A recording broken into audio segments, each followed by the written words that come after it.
Hello friends, स्वागत है आपका जेएसएससी एजुकेशन यूट्यूब चैनल पर। आज से हम लोग जेएसएससी सीजीएल और जेएसएससी के द्वारा कंडक्ट किए जाने वाले अन्य एग्जाम्स के प्रीवियस ईयर में पूछे गए प्रश्नों को डिस्कस करेंगे। आज से ये सीरीज स्टार्ट हो रही है। जब भी आप कोई नए काम को शुरू करते हैं तो आप सबसे पहले क्या करते हैं?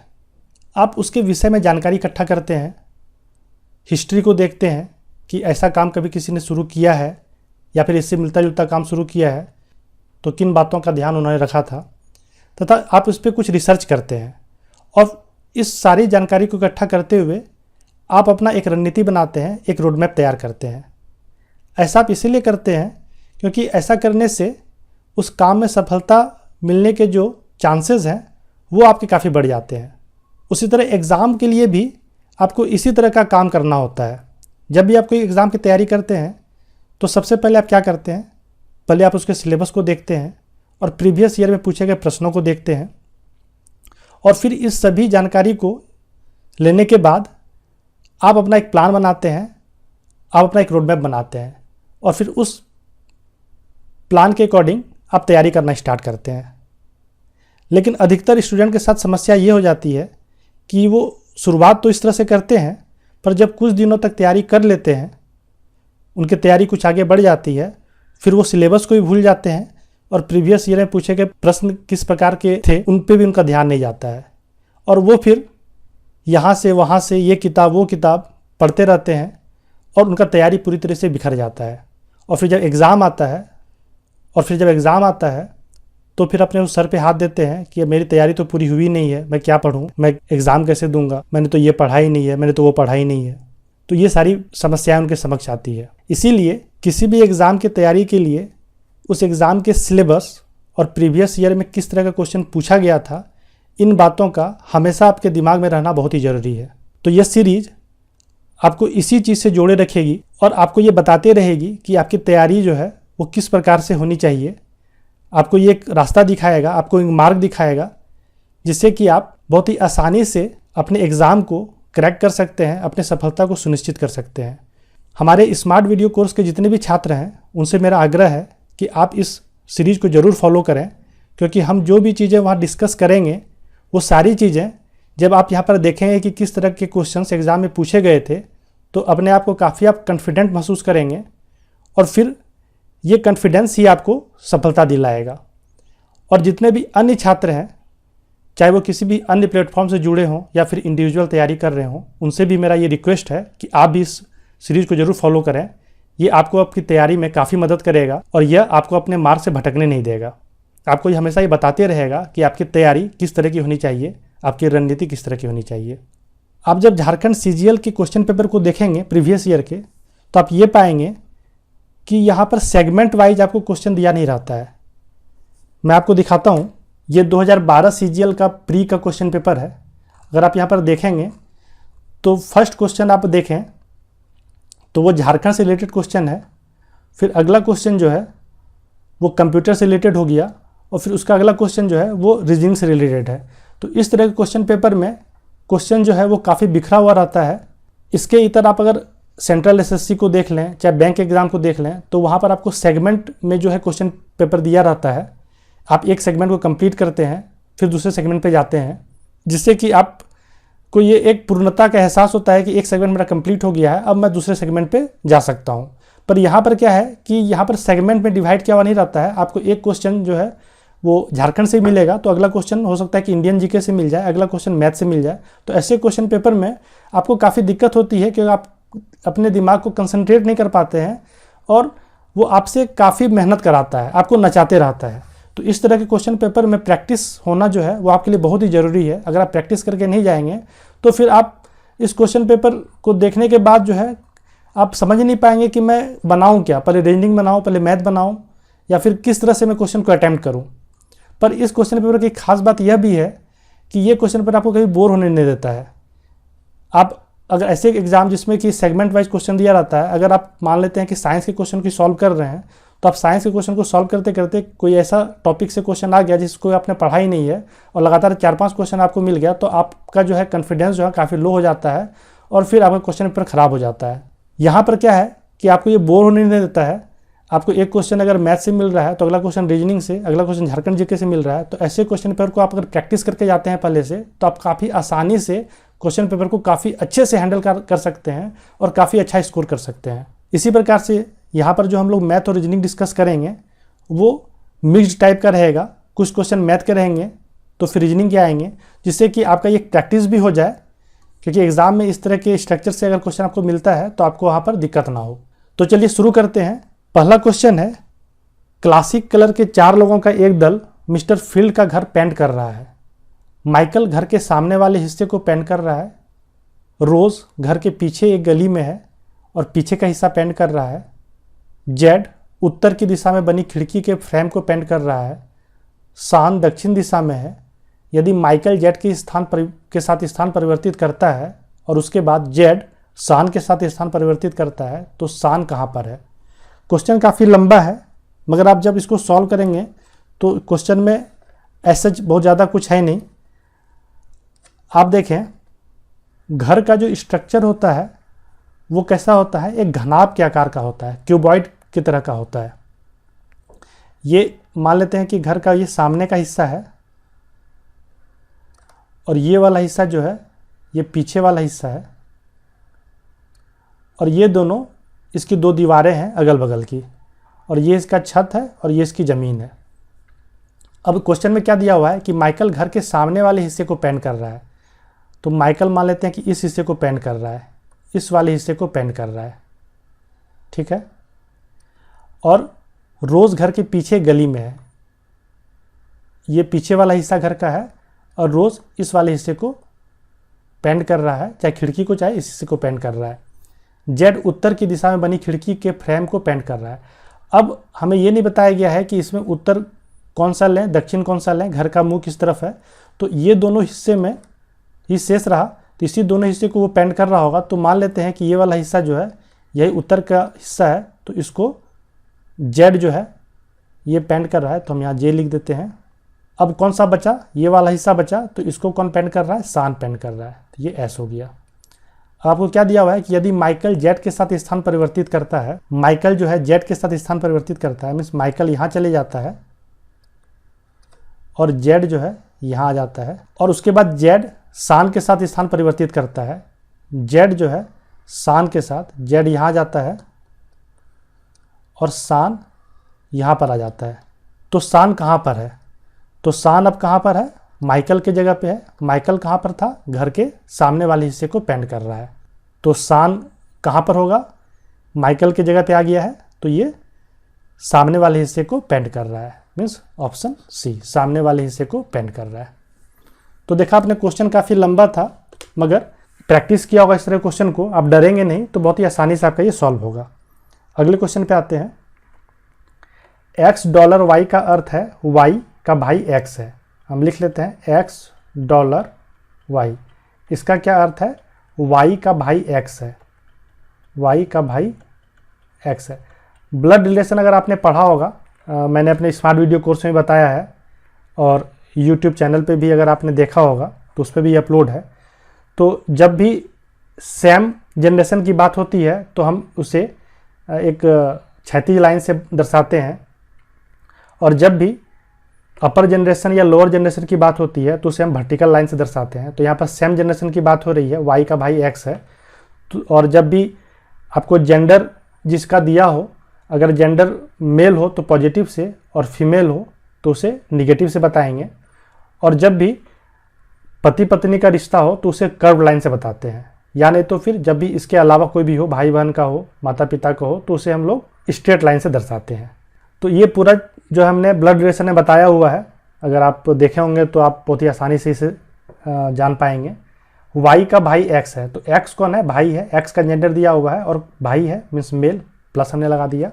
अब अगला है x हैश y, इसका अर्थ है y की माँ x है, मीन्स y की माँ x है। x कौन है, माँ है, मीन्स ये नेगेटिव। फिर अगला दिया हुआ है x स्टार y, इसका अर्थ क्या है, y की पुत्री x है, y की पुत्री x है, पुत्री है मीन्स निगेटिव। अब आपको यहाँ पर बताना है कि k hash l $M (n). ये आपको एक संबंध दे दिया गया है और आपसे पूछा गया है कि इसमें फादर कौन है, पिता कौन है।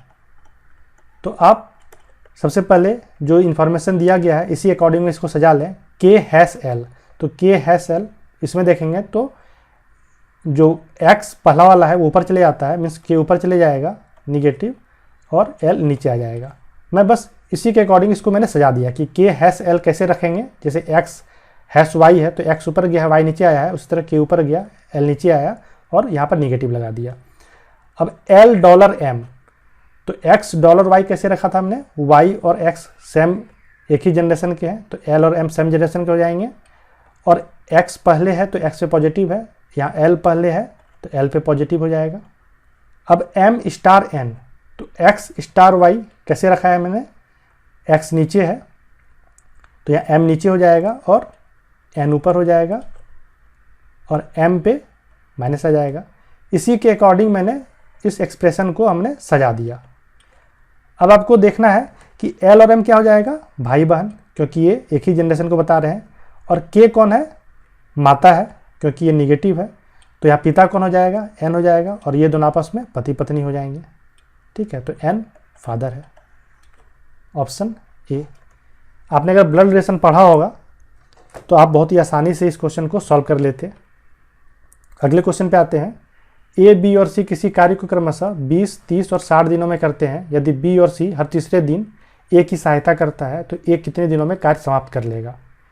अभी मैंने स्मार्ट वीडियो कोर्स में इस टॉपिक को बताया नहीं है, मैं फिर भी आपको यहाँ पर समझाने की कोशिश करता हूँ कि इस तरह के क्वेश्चन को कैसे सॉल्व करेंगे। जब भी ऐसा क्वेश्चन दिया रहे, ये टाइम एंड वर्क का क्वेश्चन है, तो जो भी दिन दिया रहे उसका आप LCM ले लें। जो भी नंबर्स दिए रहे, तो 20, 30 और 60 ये 3 नंबर्स दिए हुए हैं, इसका आप LCM ले लें। LCM कैसे लेंगे उसका भी मैं आसान तरीका आपको बताता हूँ। नंबर सिस्टम आपने देखा होगा तो मैंने वहाँ भी बताया है कि जो सबसे बड़ा नंबर है उसको आप लें और फिर ये देखें कि ये जो और सारे नंबर जो हैं इंक्लूडिंग 60 ये सबसे डिवाइड हो रहा है क्या। तो 20 से ये डिवाइड हो रहा है, 60 हाँ हो रहा है, 30 से भी डिवाइड हो रहा है और 60 खुद से तो डिवाइड होगा ही। तो इसका LCM क्या हो जाएगा, 60। अगर ये डिवाइड नहीं होता तो इसका मल्टीपल लेते, मीन्स 60 × 2 करते, 120 को देखते फिर। तो इसी तरह से मल्टीपल करते जाते और फिर डिवाइड करते जाते, जो भी नंबर सारे से डिवाइड हो जाता वो मेरा LCM हो जाता। तो यहाँ पर LCM क्या हो गया, 60। अब ये जो 60 है, ये 60 क्या है, ये पूरा का पूरा वर्क है हमारा, पूरा का पूरा वर्क इसको मानते हैं कि इतना वर्क है। और ये यूनिट में मानते हैं कि इतना यूनिट है, मीन्स 60 यूनिट ऑफ वर्क हमें करना है। एक काम की जगह हमने 60 यूनिट मान लिया और ये 60 कहाँ से आया, इन तीनों नंबर का LCM। अब हम यहाँ से देखें क्वेश्चन में कि A 20 दिनों में ये पूरा काम करता है, मीन्स 60 यूनिट काम करता है। तो यूनिट पर डे, अगर यूनिट पर डे कहा जाए कि एक दिन में कितना यूनिट करेगा, तो 3 यूनिट करेगा। 20 दिनों में 60 यूनिट, तो एक दिनों में 60/20 3 यूनिट। उसी तरह B 30 दिन में पूरा काम अगर करता है 60 काम, तो एक दिन में कितना यूनिट करेगा, 2 यूनिट। और C अगर पूरा काम 60 दिन में करता है, मीन्स 60 यूनिट का काम करता है 60 दिन में, तो एक दिन में कितना यूनिट करेगा, 1 यूनिट करेगा। तो एक A 3 यूनिट करता है एक दिन में, B 2 यूनिट करता है और C 1 यूनिट करता है। अब कह रहा है कि B और C हर तीसरे दिन A की सहायता करते हैं, means first day, second day और थर्ड डे। पहले दिन में A काम करता है, दूसरे दिन भी A काम करता है और तीसरे दिन तीनों काम करते हैं, मीन्स B और C भी A की सहायता करता है। तो पहला दिन A काम करता है कितना यूनिट, 3 यूनिट। दूसरा दिन भी A 3 यूनिट काम करता है और तीसरा दिन तीनों काम करते हैं, मीन्स टोटल कितना काम हो जाएगा, 3, 2, 5 और 1, 6, टोटल 6 यूनिट काम हो जाएगा। मीन्स हर तीसरा दिन जो है, हर तीसरा दिन कितना यूनिट काम होगा, इस तीनों को जोड़ देंगे, 3, 3, 6 और 6, 12, मीन्स हर तीसरा दिन 12 यूनिट का काम समाप्त हो जाएगा। तो अब देखिए कि 12 यूनिट का काम कितने दिनों में समाप्त हो रहा है, 3 दिन में। और आपको कितना यूनिट काम करना है टोटल, 60 यूनिट। तो कितने और इस तरह के पेयर होने लगेंगे, 5 पेयर लगेंगे, मीन्स 60/12 करेंगे तो हमारा 5 आएगा। तो मीन्स 5-5 का इस तरह पेयर बनेगा, कितने, 3-3 दिनों का, मीन्स 3 × 5, मीन्स टोटल 15 दिन आपको लगेंगे इस पूरे काम को ख़त्म करने में। ठीक है, तो आंसर ऑप्शन B। अगले क्वेश्चन पे आते हैं। तो इस तरह के और भी जो क्वेश्चन आप प्रैक्टिस करें, हो सकता है कि आपको ये सारे क्वेश्चन इस तरह के बनने लगेंगे। अब टाइम एंड वर्क जब मैं बताऊंगा तो फिर आपको वहाँ से और भी चीज़ें क्लियर हो जाएगी। दिए गए श्रेणी में लुप्त संख्या को ज्ञात करें। अब देखें यहाँ पर क्वेश्चन रीजनिंग का ये है, आपको एक सीरीज दिया हुआ है, इसमें एक टर्म जो है ये गायब किया हुआ है, आपको ये बताना है कि यहाँ पर क्या आएगा। अगर आपने सीरीज का देखा होगा, अगर स्मार्ट वीडियो कोर्स में अगर वो आ गया है तो आप देख लेंगे, या नहीं आया तो आप आगे देखेंगे। तो मैंने बहुत ही डिटेल से बताया है सीरीज में कि आप सीरीज को कैसे पहचानेंगे। यहाँ पर आप देखें कि जो नंबर है वो काफ़ी तेज़ी से आगे बढ़ रहा है। 2 के बाद 9 आया, फिर 28, फिर 126, फिर 217, फिर 344। मीन्स ये एक तरह का मल्टीप्लाई हो रहा है। मीन्स अगला नंबर पिछले नंबर से कुछ मल्टीप्लाई होकर आगे बढ़ रहा है, या नहीं तो फिर वो स्क्वायर या क्यूब के फॉर्म में है। तो स्क्वायर और क्यूब के फॉर्म में जब भी ऐसा रहे तो आपको नंबर दिखने लगेगा। तो यहाँ देखिए 28, 9, 126 अगर देखेंगे तो इसे आप ये जान पाएंगे कि 9 क्या है, 2 का क्यूब प्लस 1, मीन्स 8 के नज़दीक है। उसी तरह 28 क्या है, 3 का क्यूब प्लस 1। 126 क्या है, 5 का क्यूब प्लस 1। 217 क्या है, 6 का क्यूब प्लस 1, और ये 7 का क्यूब प्लस 1। और 2 क्या है, 1 का क्यूब प्लस 1। तो यहाँ पर कौन सा मिसिंग है, ये मिसिंग है। तो यहाँ पर क्या आएगा, 4 का क्यूब प्लस 1, क्योंकि 3 के बाद क्या आएगा, 4, फिर 4 के बाद यहाँ 5 आया हुआ है। तो 4 का क्यूब प्लस 1 कितना हो जाएगा, 65। मीन्स आपका ऑप्शन बी। आप जब सीरीज के चैप्टर को देख लेंगे तो आपको ये चीज़ें बहुत ही आसान लगने लगेगी।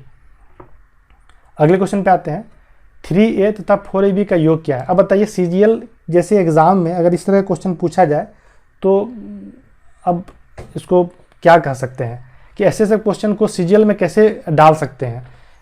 3a + 4ab का योग क्या है, इसमें आपको कुछ करना ही नहीं था। अगर कोई स्टूडेंट अगर इस क्वेश्चन को देख के घबरा जाए, छोड़ के आ जाए, तो फिर तो सिलेक्शन मुश्किल ही है। इसमें आपको क्या करना था, a यहाँ भी है और a यहाँ भी है, इसको कॉमन ले लेना था।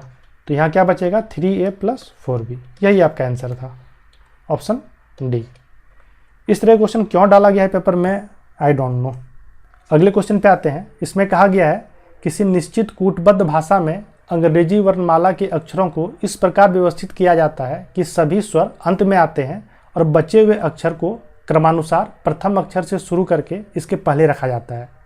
पुनः व्यवस्थित किए हुए अक्षरों का उपयोग मूल वर्णमाला में अक्षरों द्वारा ग्रहण की हुई स्थिति को निरूपित करने के लिए किया जाता है। मेटा का कोड क्या होगा। अगर इस पूरे क्वेश्चन को आप पढ़ेंगे तो आप समझ ही नहीं पाएंगे कि इसमें पूछा क्या जा रहा है। अगर ऐसे क्वेश्चन का प्रैक्टिस करके नहीं जाएंगे तो ये श्योर है कि ऐसे क्वेश्चन का वहाँ पर सॉल्व नहीं कर पाएंगे। बहुत ही आसान क्वेश्चन है, अगर आप समझ जाएंगे तो ये मुश्किल से 1 मिनट में बनने वाला क्वेश्चन है। आप जानते हैं कि A से लेकर Z तक जो है उसको आप A को अगर 1 से डिनोट करते हैं, B को 2 को, C को 3 को, तो इस तरह Z को 26 से आप डिनोट करते हैं। इसको आपको याद भी रखना चाहिए। याद रखने का तरीका मैं बता देता हूँ कि आप E को याद रखें, Z को याद रखें, O को याद रखें, T को याद रखें और Y को याद रखें। मैं इसलिए कर रहा हूँ क्योंकि ये सब 5, 10, 15, 20, 25 पे आ रहा है। अगर आप ये 5 याद रखते हैं तो इसके आगे पीछे आप वहाँ पर बहुत ही आसानी से निकाल सकते हैं। अब आपको कहा जा रहा है कि अंग्रेजी वर्णमाला के अक्षरों को इस प्रकार व्यवस्थित किया जाता है कि सभी स्वर अंत में आते हैं। स्वर कौन कौन सा होता है, means vowel, A, E, I, O, U, ये 5 भावेल होता है। और इसके अलावा जितना भी वो व्यंजन है, कॉन्सोनेंट है, तो सारे भावेल को अंत में रख देते हैं और सारे कॉन्सोनेंट को क्या किया जा रहा है कि क्रम अनुसार जो है उसको पहले रखा जाता है। तो कैसे रख रहे हैं, इस तरह से रख रहे हैं। सारे भावेल को हमने अंत में रख दिया, सारे कॉन्सोनेंट को क्रमानुसार जो है हमने स्टार्टिंग से अरेंज करके इस तरह से रख दिया। मीन्स B अब 1 पे आ गया, C 2 पे आ गया, D 3 पे आ गया। आपको कहा जा रहा है कि अब बताएं कि मेटा का कोड क्या होगा नए कोड के अनुसार। तो पहले कोड के अनुसार क्या था, M, और ये जो है इसके स्थिति को निरूपित कर रहा है। नया जो आपका जो सजाया गया है ये इसके स्थिति को निरूपित किया गया है। आपको मेटा का यहाँ से नंबर निकालना है और यहाँ देखना है कि नया कोड क्या बनेगा। तो मेटा क्या था, M 13 पे था। अब देखिए 13 पे क्या है, Q है, तो आपका M की जगह Q आ जाएगा। अब M के बाद क्या है, E है, तो E के लिए कौन सा नंबर था, 5 नंबर था। अब देखिए यहाँ 5 नंबर पे क्या है, तो 5 नंबर पे आपका G है, तो आपका आ जाएगा G। अब T जो है ये 20 पे, तो 20 के लिए देखिए क्या है यहाँ पर, Y है, तो आपका Y आ जाएगा इसके बाद। और A जो है 1 पे, तो 1 के लिए क्या है, यहाँ बी है, तो आपका बी आ जाएगा। तो आपका कोड आ जाएगा QGYB, मीन्स ऑप्शन डी। तो क्वेश्चन काफ़ी आसान था, मगर समझना ही मुश्किल था कि क्वेश्चन में पूछा क्या जा रहा है। तो इस तरह के क्वेश्चन को आप प्रैक्टिस करें। आप लाख क्वेश्चन बना लेंगे इस तरह के क्वेश्चन को, अगर इस तरह के क्वेश्चन का प्रैक्टिस नहीं करेंगे तो एग्जाम में नहीं बनेगा। इसलिए प्रीवियस ईयर क्वेश्चन देखना बहुत ही जरूरी है कि किस तरह के क्वेश्चन वहाँ पर एग्जाम में पूछे जाते हैं। अगला क्वेश्चन है 3 का पावर 3, फिर 3 का पावर 2, इसका पावर 3, और 3 का पावर 3 और इसका पावर 2। इसमें बड़ी संख्या कौन है? तो जब इसको तोड़ेंगे, जब इस तरह का ब्रैकेट में घेरा रहता है, तो इसका मतलब है कि ये दोनों आपस में क्या है, मल्टीप्लाई हो रहे हैं। मीन्स 3 का पावर 6 और यहाँ पर 2 का पावर 3 है, तो इसको क्या लिखेंगे, 2 का पावर 3 मीन्स 8, और यहाँ पर 3 का पावर 2 है, मीन्स 3 का पावर 9। अब देखें कौन सा बड़ा है इसमें, तो यहाँ पर दिख रहा है आपको, ये सबसे बड़ा होगा। मीन्स ऑप्शन ए आपका इसका आंसर हो जाएगा। कुछ क्वेश्चन काफ़ी टफ मिलेंगे, कुछ क्वेश्चन आसान मिलेंगे, और कुछ क्वेश्चन ऐसे मिलेंगे जो कि आप उम्मीद भी नहीं कर सकते हैं कि सीजीएल जैसे एग्जाम में ऐसे क्वेश्चन को पूछा भी जा सकता है। अगले क्वेश्चन पे आते हैं। देव, कुमार, नीलेश, अंकुर और पिंटू खेल के मैदान में उत्तर दिशा की ओर मुंह करके निम्न प्रकार से खड़े हैं। में सारे का जो फेस है किधर है, उत्तर की तरफ है। उत्तर दक्षिण कौन सा होता है, ये नॉर्थ, ये साउथ, ये ईस्ट और ये वेस्ट। डायरेक्शन एंड डिस्टेंस अगर आपने पढ़ा होगा हमारे वीडियो सीरीज़ में, तो मैंने डिटेल से ये बताया हुआ है कि कैसे इस तरह के क्वेश्चन को सॉल्व किया जाए। तो यहाँ पर बस उसी कंसेप्ट को यूज़ करें। अंकुर के दाएं 40 मीटर की दूरी पर कुमार है। सबका चेहरा जो है इस तरफ है, आप को ये ध्यान रखना है कि उत्तर की तरफ है। तो अंकुर, ये अंकुर है, अंकुर के दाएं मीन्स अगर चेहरा इधर है तो दाएं कौन सा हो जाएगा, ये हो जाएगा। दाएं 40 मीटर की दूरी पर कुमार है, ये कुमार आ गया, ये अंकुर है। अगला है कुमार के दक्षिण में 60 मीटर की दूरी पर देव है। अब कुमार के दक्षिण में, इसका दक्षिण कौन सा हो जाएगा, नीचे की तरफ, और कितना मीटर की दूरी पर, 60 मीटर की दूरी पर कौन है, देव है, ये देव है।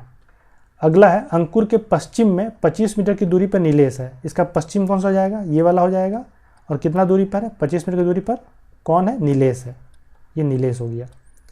देव के उत्तर में 90 मीटर की दूरी पर पिंटू है, ये देव है। इसके उत्तर मीन्स ऊपर की तरफ, तो 60 मीटर तो यहीं तक हो गया, और इसके ऊपर और कितना, 30 मीटर, कौन है, पिंटू है। ये डिस्टेंस कितना हो जाएगा, 30, क्योंकि ये टोटल डिस्टेंस कितना है, 90 है।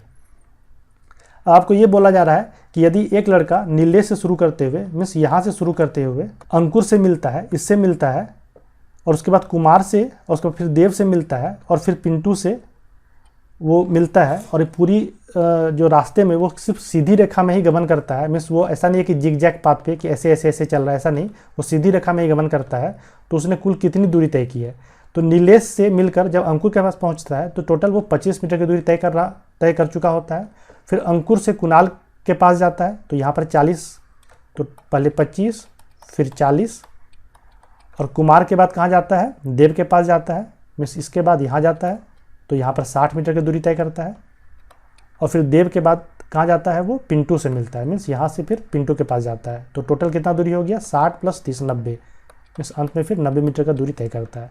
तो टोटल कितना दूरी तय करेगा, सबको जोड़ेंगे तो आएगा आपका 215। तो आंसर ऑप्शन ए। बस समझना था, क्वेश्चन लंबा है पर काफ़ी आसान है। अगले क्वेश्चन पे आते हैं। एक लड़का अपने जन्मदिन पर कुछ चॉकलेट खरीदता है, वह उसका 1/4 भाग परिवार के सदस्यों में, 2/3 भाग अपने सहपाठियों में बांट देता है, और वह स्वयं 5 चॉकलेट खाता है। लड़के ने कितने चॉकलेट खरीदा था, तो 1/4 भाग किस में बांट देता है, परिवार के सदस्यों मीन्स फैमिली में, और 2/3 भाग अपने सहपाठियों में मीन्स अपने फ्रेंड में, ठीक है। और 5 चॉकलेट स्वयं खाता है, और 5 चॉकलेट जो है ये स्वयं खाता है। तो लड़के ने कितने चॉकलेट खरीदा था, तो इस टोटल को हम जोड़ देते हैं कि कितना भाग उसने बांट दिया। तो 1/4 + 2/3, इसको जोड़ेंगे तो इन दोनों का नीचे क्या होता है, एलसीएम लेते हैं, 12 को 4 से डिवाइड करेंगे 3, और 3 को 1 से गुना करेंगे तो 3, प्लस फिर 12 को 3 से डिवाइड करेंगे 4, और 4 को फिर 2 से गुना करेंगे 8। ये सारी चीज़ें मैंने नंबर सिस्टम में बताई हुई है। 11 प्लस कैसे जो है फ्रैक्शन का हम लोग एडिशन करते हैं। तो 11/12 भाग जो है इतना चॉकलेट उसने बांट दिया, कितना भाग बचा, मान लेते हैं टोटल उसके पास भाग 1 था, तो 1 में से 11/12 भाग जो है उसने बांट दिया, तो 1/12 भाग उसके पास बचा रहा। अब 1/12 भाग जो है ये किसके बराबर हो जाएगा, 5 चॉकलेट के बराबर हो जाएगा, ये 5 चॉकलेट के बराबर हो जाएगा। तो टोटल एक भाग किसके बराबर हो जाएगा, 12 × 5, मीन्स टोटल उसके पास कितना चॉकलेट था, 60 चॉकलेट उसने खरीदा था। Option C. उम्मीद करता हूँ आपको समझ में आया होगा। आप अगर हमारे स्मार्ट वीडियो कोर्स को फॉलो कर रहे हैं तो ये सारी चीज़ें आपको बहुत ही आसानी से समझ आ रही होगी। अगले क्वेश्चन पे आते हैं। इसमें दिया गया है कि कोष्ठक में दी गई संख्या इसके दूसरी किसी भी और दी गई संख्या के साथ किसी रूप में संबंधित है, प्रत्येक समूह में संख्याएं उसी प्रकार संबंधित है, अंतिम समूह में लुप्त संख्या ज्ञात करें। मीन्स ये और ये तीनों आपस में संबंधित है, ये जो है इन दोनों से किसी प्रकार संबंधित है। तो आपको बताना है कि यहाँ पर क्या आएगा। मीन्स जिस तरह से यहाँ पर तीनों में संबंध है उसी तरह से यहाँ भी तीनों में संबंध है, और उसी तरह से यहाँ भी तीनों में संबंध होगा। तो आपको ये यहाँ पर कौन सी संख्या आएगी। आप गौर से अगर देखें तो ये 7 जो यहाँ पर है, ये 7 जो है ये कैसे आया, तो आपको इन दोनों संख्याओं को आपस में क्या लॉजिक करके आपस में जो हम किसी नतीजे पर पहुँचें कि ये 7 आ जाए, क्या लॉजिक लगाएं कि 21 और 31 से हमें 7 मिल जाए। तो पहले ही झलक में आप देखेंगे कि 2, 1 इन दोनों को अगर जोड़ते हैं आप 2 + 1 और यहाँ पर 3 + 1, तो ये मिलता है आपको 3 और यहाँ मिलता है 4। इन दोनों को जब आप जोड़ेंगे तो आपको क्या मिल जाएगा, 7। 3 + 4 कितना हो जाएगा, 7। उसी तरह से ये 2 3 को जोड़ेंगे तो 5, और ये 3 3 को जोड़ेंगे तो 6, और दोनों को आपस में जोड़ेंगे तो 11। उसी तरह 2 और 4 को जोड़ेंगे तो 6, और 3 और 4 को जोड़ेंगे तो 7, दोनों को आपस में जोड़ेंगे तो कितना होना चाहिए, 13। Option B. तो बहुत ही सिंपल रहता है, बस आपका जो है वहाँ पर इस पे ध्यान जाना चाहिए कि जो है ये कैसे हम लाएं।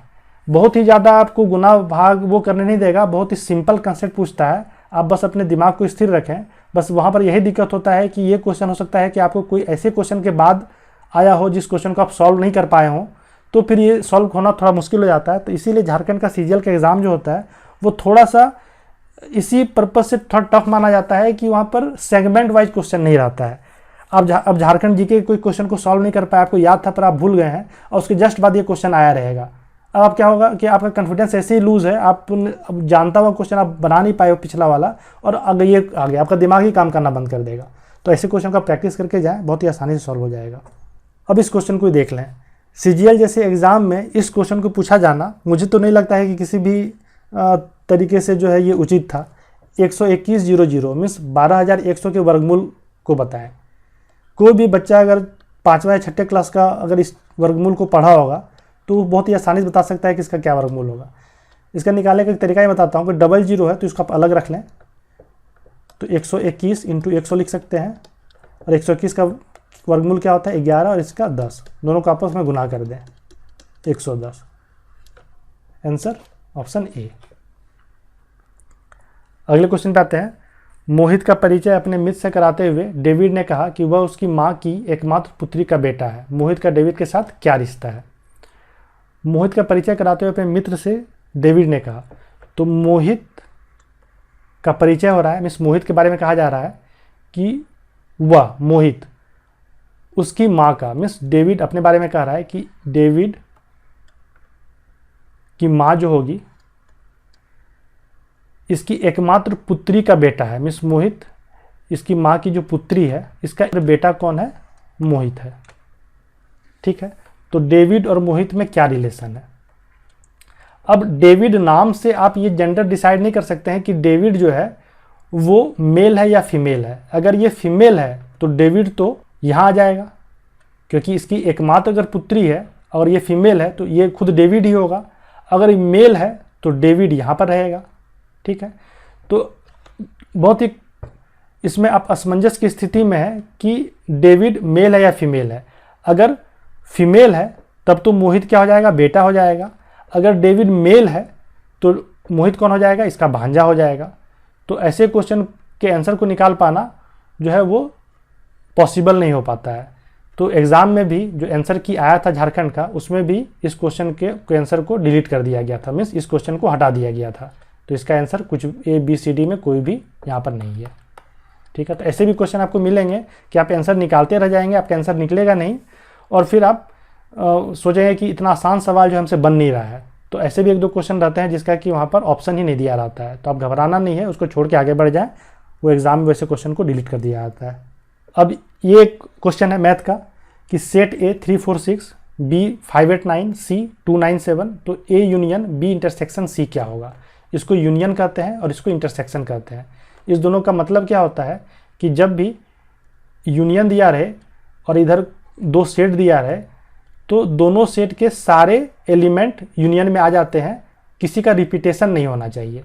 और इंटरसेक्शन में क्या होता है कि दोनों सेट A और B दोनों सेट के वैसे एलिमेंट ही आएंगे जो कि दोनों में कॉमन रहेंगे। ठीक है, यूनियन मतलब सारे एलिमेंट आ जाएंगे, बस एलिमेंट जो है रिपीट नहीं होंगे, और इंटरसेक्शन में वही एलिमेंट आएंगे जो कि कॉमन होंगे। ये सारी चीज़ें मैं आपको बताऊंगा। स्मार्ट वीडियो कोर्स जो हमारा चल रहा है उसमें सारी चीज़ें बारी बारी से बताई जा रही है, ये भी मैं आपको बताऊंगा आने वाले टॉपिक में। तो आपको बताना है A union B intersection C क्या होगा। तो सबसे पहले आप B इंटरसेक्शन C, ये ब्रैकेट में तो पहले इसे निकाल लें।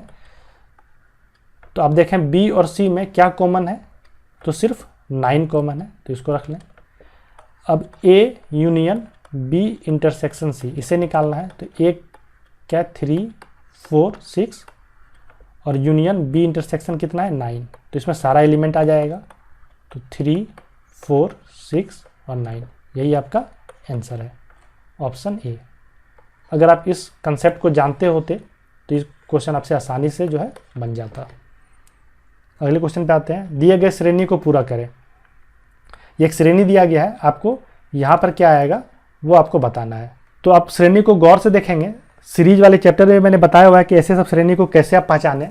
तो यहाँ पर देखें कि जो सीरीज है वो पहले तो धीमे पर बाद में बहुत ही रेपिडली जो है वो इंक्रीज कर रहा है नंबर। यहाँ पर 18 से डायरेक्ट 72 हो गया, यहाँ 6 से 18 हो गया, यहाँ 3 से 6, स्पीड धीमा ही है, और यहाँ पर बहुत ही कांस्टेंट रहा है। तो ऐसे में जब भी कांस्टेंट रहता है तो हमेशा आप ये आपका दिमाग इस पर जाना चाहिए कि मल्टीप्लाई बाय 1 होगा, क्योंकि अगर +1 करेंगे तो ये 4 हो जाना चाहिए था, तो मल्टीप्लाई 1 में ही वो रिपीट करता है। यहाँ मल्टीप्लाई 1 है, लेकिन यहाँ फिर आगे बढ़ा है, मल्टीप्लिकेशन है, तो आप मल्टीप्लाई बाय 2 करके देखें कि आ रहा है क्या, तो हाँ आ रहा है। यहाँ मल्टीप्लाई बाय 3 करके देखें आ रहा है क्या, हाँ आ रहा है। और यहाँ मल्टीप्लाई 4 करके देखें तो क्या आ रहा है क्या, हाँ आ रहा है। तो यहाँ मल्टीप्लाई बाय क्या हो जाएगा 5 हो जाएगा। मीन्स जब भी सीरीज रेपिडली आगे बढ़े तो हमेशा आपका ध्यान मल्टीप्लिकेशन वाले सीरीज की तरफ जाना चाहिए कि कुछ ना कुछ मल्टीप्लाई होकर सीरीज आगे बढ़ रहा है। ये सारी चीज़ें मैंने सीरीज में बताई हुई है, अगर आप उसको देख लेंगे तो ये सारे क्वेश्चन आपका जो है वो सेकंड में सॉल्व हो जाएगा। तो आंसर कौन सा हो जाएगा, ऑप्शन C। अगले क्वेश्चन पे है, किसी भाषा में वायरलेस को ERIWSSEL के रूप में लिखा जाता है, तो उस भाषा में नोटबुक को कैसे कूटबद्ध किया जाएगा। तो आप देखें वायरलेस, तो यहाँ पर देखें कि वायरलेस को क्या लिखा गया है ERIWSSEL। सबसे पहले ऐसे सब क्वेश्चन में आप ये ध्यान दें कि जो भी आपको लेटर दिया गया है क्या यही सारी लेटर यहाँ पर है, तो हाँ ये सारी लेटर यही सारी लेटर यहाँ पर है। इसका मतलब कि इस सारी लेटर को जंबल कर दिया गया है, बस आपको उस जंबल को पहचानना है कि किस तरह से जंबल किया गया है। तो ऐसे जो भी है आप इसको गौर से देखेंगे तो ये 2 पार्ट में डिवाइड किया गया है। यहाँ पर इसको एक तरह से जंबल किया गया है और इसको एक तरह से जंबल किया गया है। इसमें क्या किया गया है कि WI को बाद में ले जाया गया है पर पलट के, W यहाँ आ गया है और I यहाँ आ गया है। उसी तरह RE को भी पहले रखा गया है पर पलट दिया गया है, E पहले आ गया है और R बाद में चला गया है। उसी तरह इसमें वही किया गया है, LE को बाद रखा गया है पर पलट के EL, और SS को भी पहले ले आया गया है पर पलट दिया गया है SS। उसी तरह आपको इसको अरेंज करना है, नोट जो है NO को बाद में रखना है पर पलट के रखना है, और T को पहले रखना है पर इसको भी पलट के रखना है, और उसके बाद बुक में BO को बाद में रखना है पर पलट के, और OK को पहले रखना है पर इसको भी पलट के। तो आपका क्या हो जाएगा कोड इसका ETONKOOB, ETONKOB, ऑप्शन C। तो इस तरह से हम लोगों ने आज टोटल 15 क्वेश्चन जो है डिस्कस किया अलग अलग टॉपिक के। उम्मीद करता हूँ कि आपको इससे काफ़ी फ़ायदा होगा। पैटर्न को समझने में, एग्ज़ाम के पैटर्न को समझना बहुत ही ज़रूरी होता है। जब भी आप किसी एग्ज़ाम की तैयारी करते हैं तो आप हमेशा एग्ज़ाम की तैयारी को एक सही मार्ग जो है उस पे रख सकते हैं, अदरवाइज आप भटकते रहेंगे, बहुत ऐसी चीज़ें आप पढ़ लेंगे जो कि एग्ज़ाम के लिए बिल्कुल ही ज़रूरी नहीं है। आपने देखा कि कुछ क्वेश्चन कितने आसान थे, कुछ क्वेश्चन कितना टिपिकल था, घुमाया गया था। तो प्रीवियस ईयर क्वेश्चन को हमेशा देखते रहिए, इस सीरीज़ से जुड़े रहिए। मैं आपको विश्वास दिलाता हूँ कि इस सीरीज़ को आप फॉलो करेंगे तो आपका टॉपिक भी एक तरह से कंप्लीट होते रहेगा और आपका तैयारी का जो एक दिशा है वो हमेशा प्रॉपर बना रहेगा और आपको काफ़ी इससे फ़ायदा पहुँचने वाला है। तो चलिए मिलते हैं फिर इसके नेक्स्ट पार्ट में। आप बस बने रहिए, हम आपके पूरे क्वेश्चंस जितने भी पूछे गए हैं सीजीएल को पहले उसको कंप्लीट कराएंगे और फिर उसके बाद जो भी अन्य एग्ज़ाम है उसके क्वेश्चंस को हम देखेंगे। अगर आपको हमारा सीरीज ये पसंद आया हो तो इसे आप लाइक ज़रूर कर दें और इससे ज़्यादा अगर आपको फ़ायदा उठाना है तो हमारे स्मार्ट वीडियो कोर्स को आप ज्वाइन करें। गूगल प्ले स्टोर से आप जेएसएससी एजुकेशन ऐप को डाउनलोड करें, सारी जानकारी आपको वहाँ मिल जाएगी और फिर उसके बाद अगर आप इस सीरीज को देखते हैं तो आपको इससे कहीं ज़्यादा आप इसका फ़ायदा उठा पाएंगे। तो चलिए मिलते हैं अब इसके नेक्स्ट पार्ट में।